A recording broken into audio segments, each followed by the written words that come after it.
बिहार के पटना जिले के पालीगंज गांव में एक बहुत ही प्यारी सी कन्या का जन्म हुआ। कन्या अत्यंत सुंदर थी। उसके माता पिता अथवा रिश्तेदारों ने जन्म पर खुशियां मनाई। घर में उत्सव जैसा माहौल था। लेकिन कुछ रिश्तेदारों ने कन्या के जन्म की बात सुनी तो आलोचना करने लग गए। कन्या का नामकरण उसके रूप व सौंदर्य के आधार पर विदुषी रखा गया।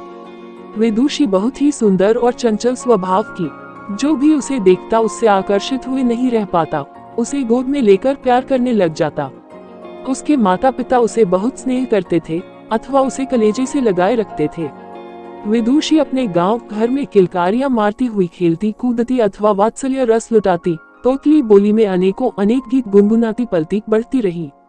You can defeat every kind of fear through bravery। समय के साथ वह बड़ी होने लगी। उसके माता पिता ने गांव के विद्यालय में ही दाखिला करवा दिया। वह पढ़ने लिखने में अव्वल थी, जो उसे कक्षा में और बच्चों से अलग करता था। वह जब केवल 8 वर्ष की हुई तभी उसके पिताजी का स्वर्गवास हो गया। फिर वह मानसिक रूप से परेशान रहने लगी, किंतु फिर भी वह पढ़ लिख कर आगे बढ़ती रही। उसे बचपन से ही क्रिकेट, फुटबॉल व वॉलीबॉल आदि अनेक खेल खेलने का शौक था। वह अभ्यास करती थी, उसमें लगन था, जिसके कारण वह एक राष्ट्रीय खिलाड़ी भी बन गई। विदुषी एक साधारण परिवार में जन्मी थी।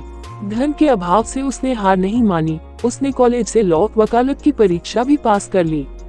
विदुषी की जिंदगी में एक मोड़ ऐसा आया कि जब वह एक परीक्षा देने के लिए ट्रेन से जा रही थी, रास्ते में असामाजिक तत्वों ने ट्रेन पर हमला कर दिया। विदुषी ने जब इसका पुरजोर विरोध किया तो डाकुओं ने उसे ट्रेन से नीचे धकेल दिया। उद्धरण: इस कृत्य से उसका एक पैर ट्रेन की चपेट में आकर कट गया।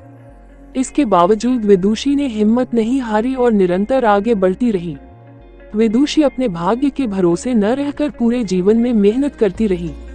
उसके नेक इरादे ने एक दिन एवरेस्ट की चोटी भी लांघ दी। अपने देश भारत का झंडा एवरेस्ट की चोटी पर गर्व से लहराता हुआ विदुषी और उसके जज्बे को सलाम कर रहा था।